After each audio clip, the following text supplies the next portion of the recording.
Beauté à tous, bienvenue dans la chaîne YouTube Téléma KMT dans la voix de Zola. Aujourd'hui, nous allons traiter du sujet de la confiance en soi dans la thématique numéro 1 avec la micro-rubrique Talaka. Donc là, c'est la partie en français que j'ai traduit pour vous et j'ai décidé de changer aussi le plan pour que ça puisse être plus harmonieux. Alors, on va commencer tout d'abord par la thématique numéro 1 et demain, je vais continuer avec vous avec la thématique numéro 2 sur la confiance sur les autres. Alors pour moi déjà, qu'est-ce qui est pour moi la définition de la confiance en soi? C'est déjà être en harmonie avec soi-même, être en mesure d'aimer et de s'apprécier. C'est-à-dire quand on a confiance en nous, il faut apprendre à pouvoir s'aimer. Et lorsqu'on arrive à s'aimer, là tout simplement, on pourra arriver à se valoriser. C'est aussi d'abord à se respecter et s'honorer. Parce qu'on a besoin aussi, quelquefois, en fait, de se sentir en fait rempli de respect pour nous-mêmes avant de respecter les autres. La confiance en soi aussi, c'est d'apprendre à oser. Lorsque vous avez des projets, des idées à mettre en place, ça vous permet de oser en fait, sans demander l'autorisation à quelqu'un, à votre parent, à votre famille, à vos amis, à vos collègues. Vous faites le projet que vous avez envie de faire. C'est aussi de vous permettre de vous gratifier. Lorsque vous avez le temps, pensez-y. Il suffit de penser à vous récompenser. C'est que bonificateur pour vous. Il n'y a pas que le côté négatif en fait. Il faut aussi apprendre à vous récompenser. Ça peut être aller dans l'espace, ça peut être aussi autre chose, puisque on n'a pas tous envie d'aller dans l'espace. Ça peut être aussi voyager, etc. Ensuite, c'est aussi accepter qui on est. Lorsque vous acceptez qui vous êtes, c'est là que vous commencez à entrer dans un degré de confiance en vous. C'est pouvoir aussi s'aimer dans toutes les perspectivités. C'est-à-dire si vous avez des boutons dans le visage, vous êtes gros, vous êtes mince, même si il y a tout cela, vous arrivez à vous aimer. Être son propre moteur de vie, c'est très important l'épingler. Lorsque vous devenez votre propre moteur de vie, vous avez arrivé à un état de seuil de confiance en vous. Vous n'avez plus besoin de dépendre de qui que ce soit. Et enfin, pour moi, je terminerai par l'introduction avec l'activation de nos sens. Donc, du coup, quand on a confiance en nous, on peut activer nos sens. Et pour moi, la confiance en nous s'active à travers nos sens si on a confiance en nous, à travers le toucher, par exemple, en faisant confiance à notre ressenti. Aimer la douceur, de ce que le corps dégage, ce que la peau dégage, que les poils dégagent dans notre corps. Apprécier la chaleur dans notre corps ou le froid, ça dépend de chacun leur particularité. Mais apprécier en fait que notre corps dégage quelque chose, une sensation. C'est aussi, par exemple, comme dans la douche, aimer sentir l'eau qui frappe dans la peau, ou sinon aller à la rivière, aimer sentir cette eau-là sous la cascade d'eau, ou plus loin, on peut aller loin, aimer le bronzage, le soleil, etc. Et mettre des crèmes, se sentir bien quand la crème touche notre peau, etc. Aussi, il y a aussi la vue. C'est pouvoir faire confiance à ce qu'on voit. Alors, je ne dis pas que vous êtes des grands médiums ou grands marabouts. Ce n'est pas le but de ce sujet, on est d'accord. C'est vrai que des fois, on peut se tromper de nos sens. Mais là, on vous parle de faire confiance à toi. D'abord, c'est d'apprendre aussi à faire confiance à ce que tu vois.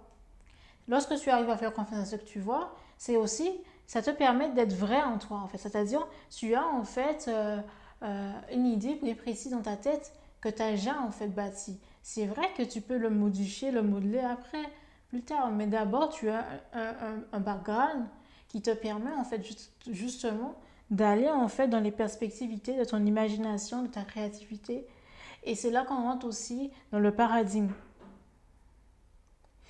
C'est aussi, euh, euh, c'est aussi lorsqu'on pense que tout est vrai en soi en fait. C'est-à-dire, tu sais que en fait, au fond de toi, c'est vrai.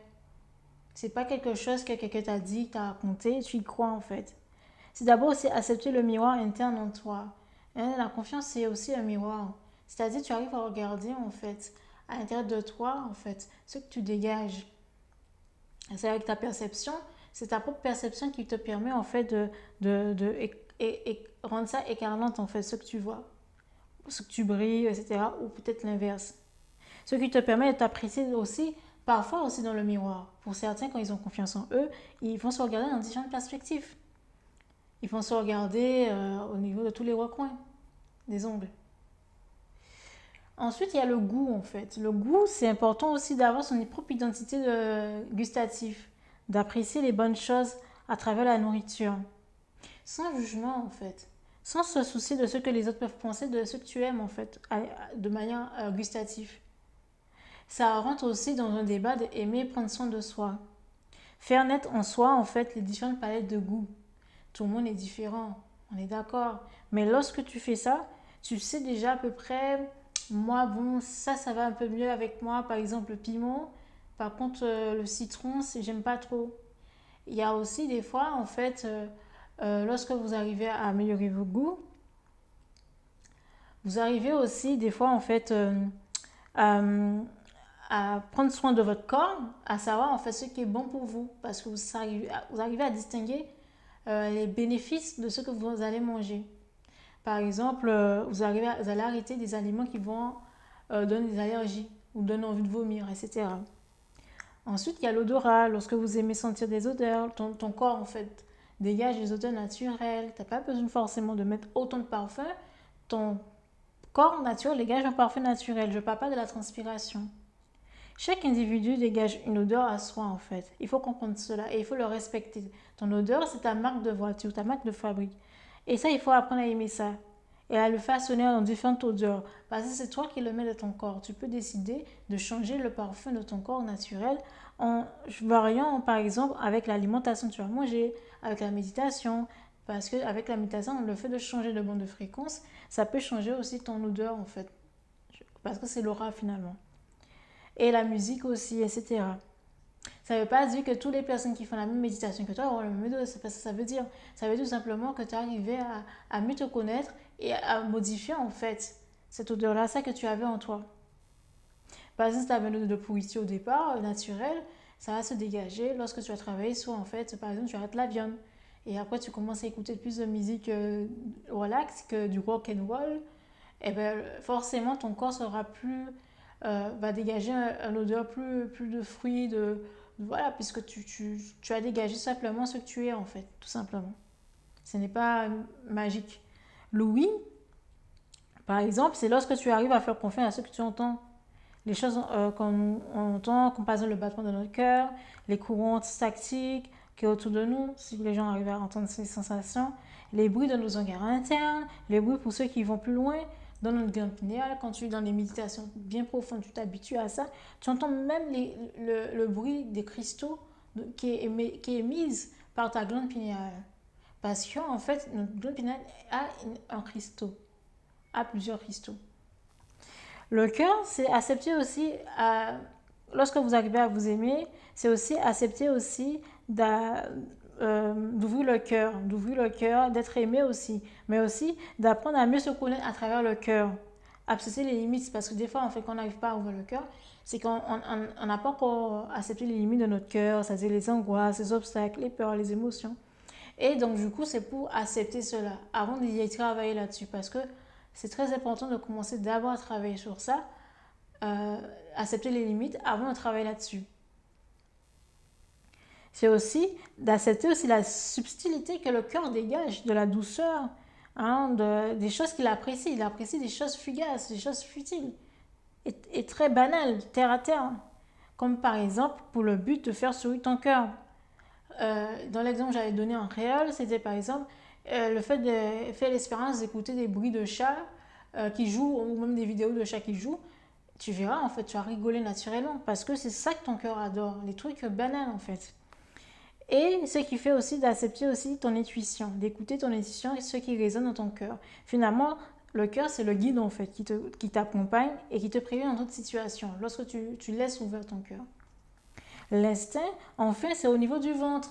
Lorsque tu développes ton organe interne, là, en fait, tu peux savoir, en fait, reculer ou avancer lorsqu'il y a un truc il y a un obstacle. Et lorsque ton ventre parle, par exemple, si tu arrives à maîtriser cela, ben, tu sais déjà, en fait, aussi maîtriser aussi tes corps, maîtriser tes émotions, et tu arrives à mieux comprendre qui tu es vraiment, ton identité, et sur quelle base que tu t'es engagé sur cette terre. Pourquoi tu es venu ici. C'est ce qu'on appelle le plus souvent connaître notre enfant intérieur. Et qui nous permet aussi de s'harmoniser et de s'équilibrer. Et il faut comprendre une chose, que tout ça a un seul but. Le but, c'est de mieux se connaître et de s'harmoniser dans la vie. On ne vous dit pas d'être parfait. Bien au contraire. C'est de mieux se connaître et de s'harmoniser pour ensuite avoir confiance aux autres. Et on va parler de ça demain sur la deuxième capsule, sur comment avoir confiance aux autres. C'est quoi pour moi la confiance aux autres. En tout cas, j'espère que vous avez aimé cette vidéo-là. N'hésitez pas à liker, à partager cette vidéo et à vous abonner sur ma chaîne YouTube Téléma KMT dans la voix de Zola. Commentez si vous avez des choses à ajouter comme conseils et si en fait vous voulez aussi ajouter aussi des informations. Et enfin, je vous souhaite de passer une bonne journée et voilà, un bon lundi. Et prenez soin de vous, Matando et Zola vous tous. C'était une gamissa, une gars de l'école qui monte. Matando et Zola à vous.